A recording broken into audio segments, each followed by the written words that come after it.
السلام عليكم. مساكم الله بالخير جميعا، وتقبل الله طاعتكم، وشاكر لكم الحضور، كل من داخل القاعة واللي خارج القاعة والأخوة في اللجنة المنظمة. وأنا أقول: ما ضاق بساط بمتحابين، وما وسع بلد متخاصمين. بإذن الله نحن اليوم على بساط الكويت، بساط المحبة، كلنا مجتمعين من كل فئات المجتمع الكويتي.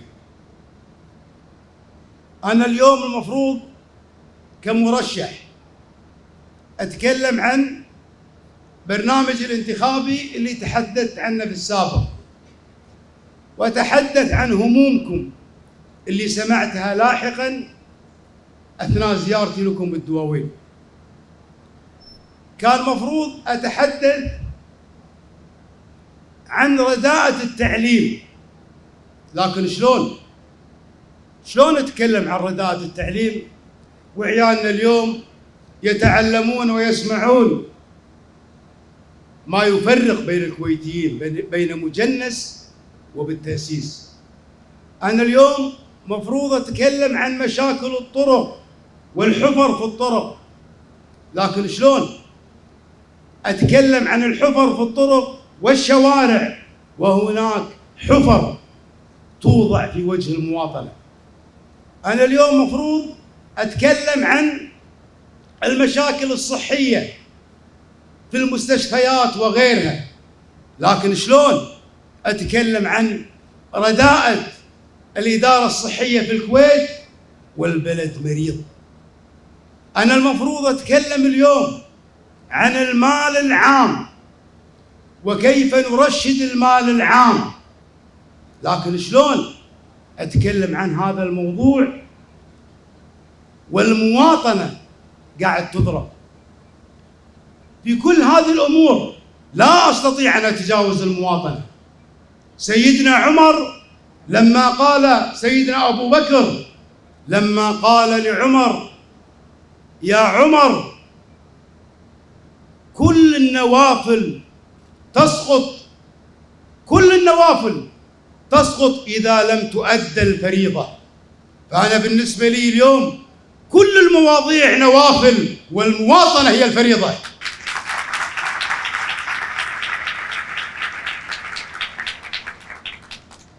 في 18/6 تشكلت حكومة أحمد النواف، ونائبه الأول طلال الخالد، ونائبه الثاني أحمد الفهد. استمرت هذه الحكومة 6 شهور.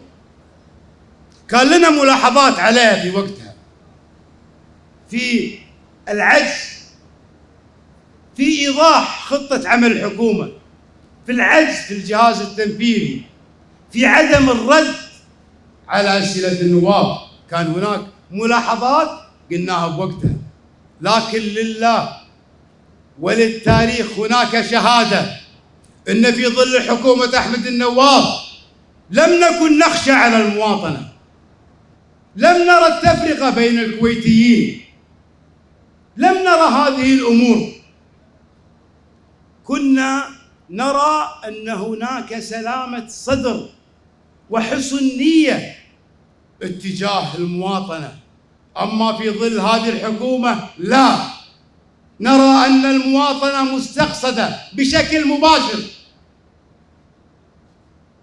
مرت علينا حكومات بالفترة السابقة، وتعرفون الفترات اللي أتكلم عنها، وضربوا الوحدة الوطنية عبر وسائل غير رسمية وأدوات غير رسمية كلكم تعرفونها.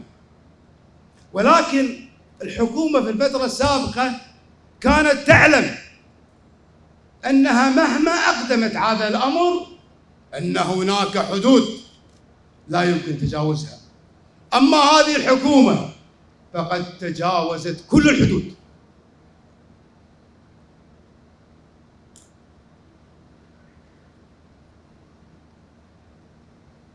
عاصرنا في فترات سابقة استخدام ملف الجنسية في إرهاب الناس وإقصاء الناس، وأنا عاشرته شخصيا ب 2014 وعاصروا اللي قبلي.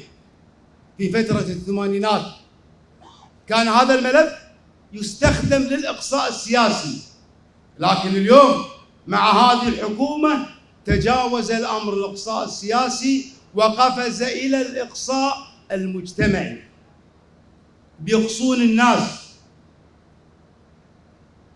الخطر الكبير اليوم من هذه الحكومة بقيادة رئيسها الحقيقي فهد اليوسف.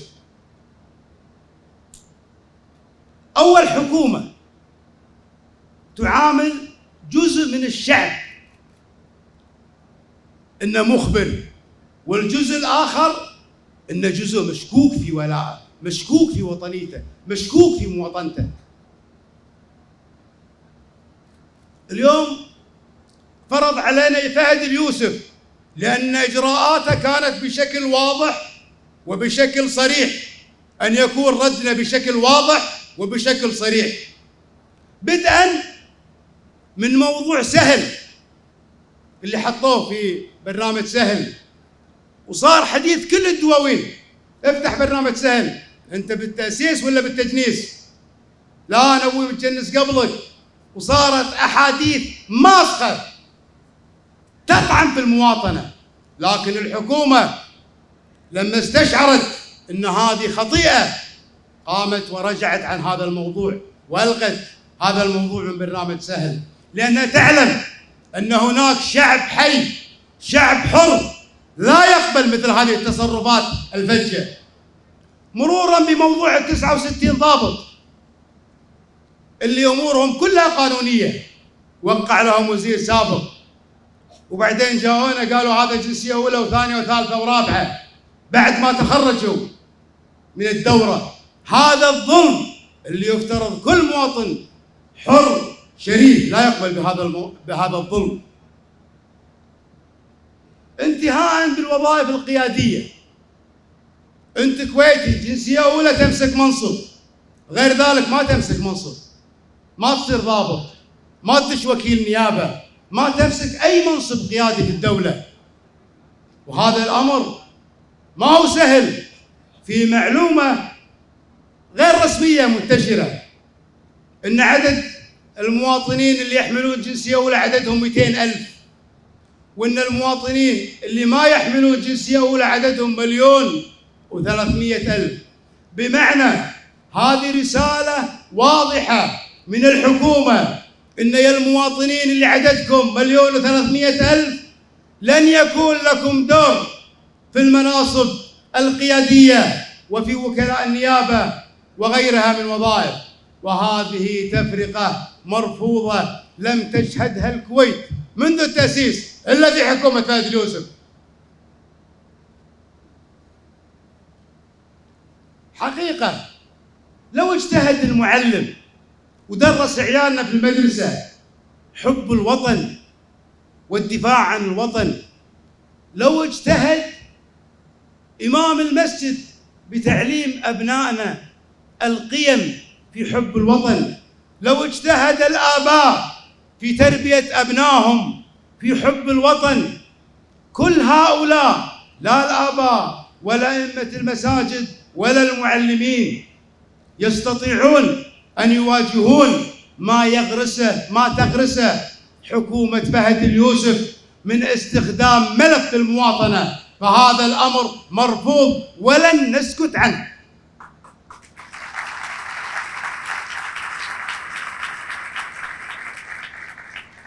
الآن أمام كل هذا الوضوح في التعامل والممارسات والقرارات من الحكومة، شو المطلوب منا؟ شنو الحل؟ أن نتعامل مع المشكلة ونحل هذه المشكلة، نعم، بشرطين. الشرط الأول فهد اليوسف لا يكون جزء من هذا الحل. فهد اليوسف لا يجلس على الطاولة لوضع حلول هذه المشكلة. الأمر الثاني بسط سلطة القضاء على مسائل الجنسية. يجب أن نخرج الناس من هذه العصا اللي أرهبت المواطنين طوال سنوات. وخل نتكلم بشكل واضح وصريح، عندما سحبت جناسي مكونات معينة كانت المكونات الأخرى تقول زين يسوون فيهم. وعندما سحبت جناسي العكس، ضحكوا الثانيين وقالوا زين يسوون فيهم. هذا ملف يجب أن يغلق بإصدار قانون تعديل إنشاء المحكمة الإدارية اللي يسمح في بسط سلطة القضاء على مسائل الجنسية. بعدين لما نقول بسط سلطة القضاء على مسائل الجنسية يطلعون لنا مجموعة يقولون ليش خايفين؟ انتوا هبطونكم بلا. لا والله انتوا اللي هبطونكم بلا. لا والله انتوا اللي هبطونكم بلا. لما يجي واحد الآن ويقول أنا بروح للقضاء، هذا بطنه بلا؟ ولا اللي يقول لا ما من القضاء يتدخل، هذا اللي في بطنه بلا. اللي في بطنه بلا هو اللي استخدم سحب الجناسي للإقصاء السياسي. اللي في بطنه بلا هو اللي استخدم الجنسية، هو اللي استخدم الجناسي للإقصاء المجتمعي. أنا كعضو مجلس أمة، أي عضو مجلس أمة تبطل عضويته يروح للقضاء. أي موظف يبتغي منصب قيادي يحطم واحد غيره ظلموه يروح للقضاء. أي واحد اشتكى من خطأ طبي في إحدى المستشفيات يروح للقضاء. أي موضوع لأي مواطن يروح للقضاء، إلا موضوع الجنسية لا تروح للقضاء. وين أروح؟ لذلك لما نجي ونقول نبي قانون يحل هالمشكلة يقولون ببطونكم بلا. لا والله العظيم أنتم مو ببطونكم بلا، أنتم ببطونكم وبروسكم بلا.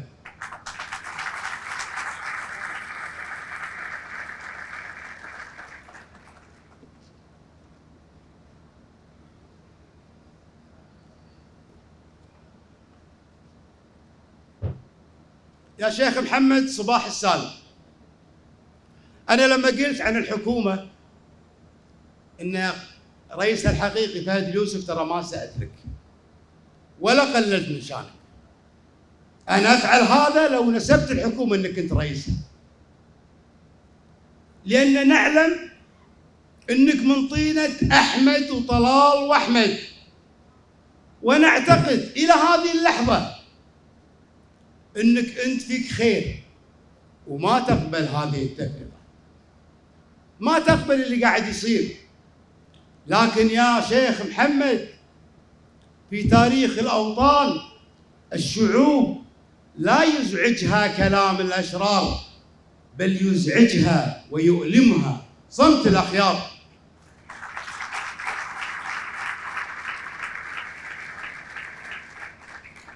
صمتك اليوم يا شيخ أحمد ما عاد هو مقبول. ما هو مقبول أولاً بحقك الشخصي، أنت رجل سجلت موقف وطني يشكرونك الكويتيين عليه ويستذكرونه دائماً في كل مناسبة. عندما رأيت أن قاعة عبد الله السالم دخلها القبيضة والمرتزقة كان لك موقف شكرناك عليه، ولا تقبلها على مستوى والدك رحمة الله عليه اللي كل الشعب الكويتي يحبه. أنا لما كان عمري 8 سنوات كنا صغار، لما كان في رحلة علاج وجاني الكويت رجع من رحلة العلاج كنا صغار نطلع بالشارع ونقول طيارة طارت بالسما العالي فيها صباح السالم الغالي في استقبال مهيب يتذكره كل الموجودين آنذاك. وابوك يحبون الشعب، وابوك شاعر وانت شاعر، وابوك له ابيات نستذكرها دائما في هذه المواضع. وابوك يقول رحمة الله عليه انا وربعي كل ابونا جماعة، الدين واحد والهدف اخدم الشعب، لضاق صدر الشعب ما استر ساعة، اضيق لا من ضاق واستر لا حب. ابوك يقول لضاق صدر الشعب ما استر ساعة. يا شيخ محمد ترى الشعب ضايق.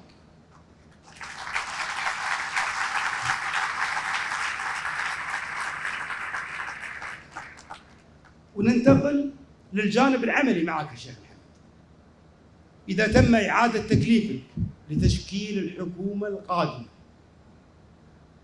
غير مقبول منك أن تعيد لنا وزير طعن في المواطنة. غير مقبول منك أن تعيد الحكومة. أي وزير يحاول ويتبنى الإقصاء المجتمعي يجب أن تقصيه من حكومتك القادمة. هذا الدرب واضح يا شيخ محمد، قدامك لك الخيار. وشوف تاريخ ولد عمك ونسيبك الشيخ ناصر صباح الأحمد رحمة الله عليه، اللي ندعو له بالرحمة في هذا الشهر الفضيل، واللي نستذكر دائما موقفه الشجاع في مكافحة الفساد وكشف قضايا الفساد المليونية. هذا ما يخص الشيخ محمد. أما ما يخص البلد وأهله، أنا ب2012 رفعت شعار لكم الكلمة، وعدت لكم بعد إقصاء 12 سنة بشعار جديد مكمل للشعار السابق على نفس موقف السابق: ستبقى لكم الكلمة.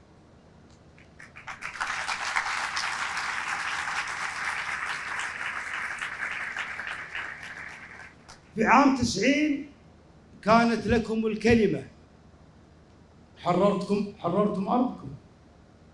في عام 2012 كانت لكم الكلمة وطهرتم المجلس من القبيضة والمرتزقة.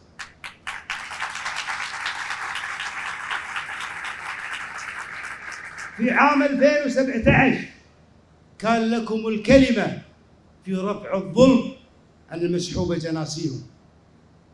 في عام 2021 كان لكم الكلمة في عودة المهجرين. والآن في عام 2024 لكم الكلمة في وجه حكومة تحاول أن تمارس الإقصاء المجتمعي اللي غير مقبول من أبناء الشعب الكويتي بكل فئاته.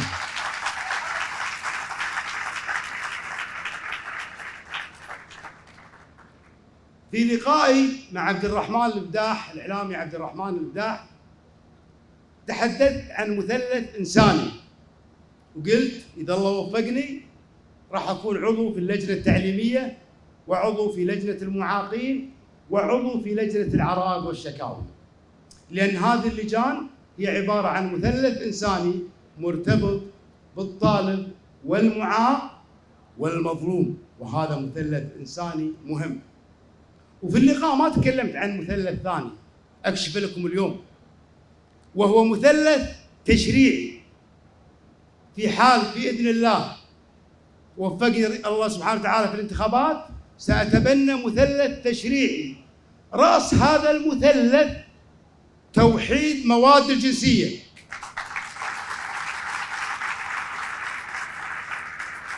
وزواياه. زوايا هذا المثلث: الزاوية الأولى بسط سلطة القضاء على مسائل الجنسية، والزاوية الأخرى تعديل الدوائر بشكل عادل. غير مقبول، غير مقبول أن دائرة عدد ناخبينها 280,000 تخرج 10، ودائرة عدد ناخبينها 80,000 تخرج 10. هذا الأمر أصبح لا يطاق، وهو في مجال التقسيم المجتمعي، وهذا الأمر ما هو مقبول. لذلك سيكون بإذن الله شغل الشاغل المثلثين: المثلث التشريعي والمثلث الإنساني. وأنا حقيقة لما أتكلم عن نفسي أنا أعتقد بإذن الله أن هناك كوكبة من الأخيار ستصل لمجلس 2024، وسنعمل جميعا تحت الآية الكريمة: وتعاونوا على البر والتقوى قبل أن يجمعنا أي نص دستوري أو قانوني نتعامل وفق هذا الأمر. فالعمل السياسي لا يصلح بالعمل الفردي. أي عمل فردي يمارس بالعمل السياسي يضر بالعمل السياسي. لذلك أنا كل ثقة أن كل الإخوان إن شاء الله الأخيار نتعاون مع بعض، ولا يتم إقصاء أي نائب من وضع الخارطة التشريعية. يشترك بها الجميع، يشترك بها جميع النواب المجتمعين. كل نائب عنده أولوية يجي يطرحها على الخارطة التشريعية، ولا يقصى أي طرف. في النهاية أوجه رسالة لكم، ما أتكلم عن نفسي، والله أتكلم عن الدوائر الخمس. حنا في مرحلة خطيرة ومرحلة مفصلية في ضرب المواطنة. لذلك أقول لكم اختاروا الأصلح، اختاروا من تعتقدون أن راح يدافع عنكم، من يحمل همومكم، من يحمل مشاكلكم في قاعة عبد الله السالم.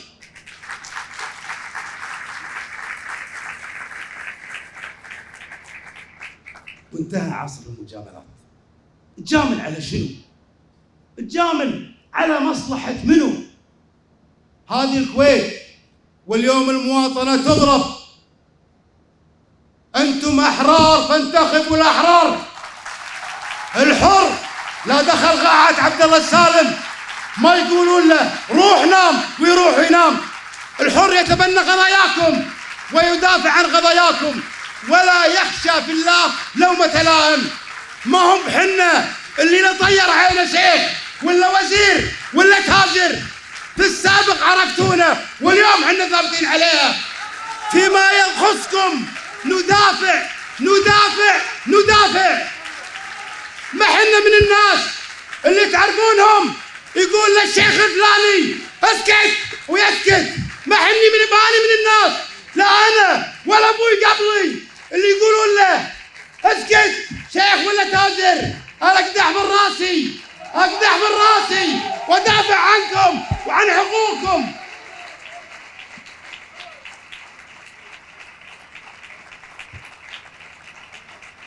إذا المسألة متعلقة بالمواطنة فهي لا تستحق المجاملة. وإذا احتار الإنسان ونحن في شهر رمضان، لذلك لنرجع إلى القرآن ونقرأ ما أتى على لسان بنت شعيب: يا أبت استأجره إن خير من استأجرت القوي الأمين. وإذا استمرت الحيرة عندك في ظل كثرة المرشحين وما أنت عارف من القوي الأمين وسط هذا العدد الهائل من المرشحين، استفتي قلبك ولو أفتوك الناس. استفتي قلبك ولو أفتوك الناس. واللي قلبه حي، واللي قلبه حي قلبه بيدله. والسلام عليكم ورحمة الله وبركاته.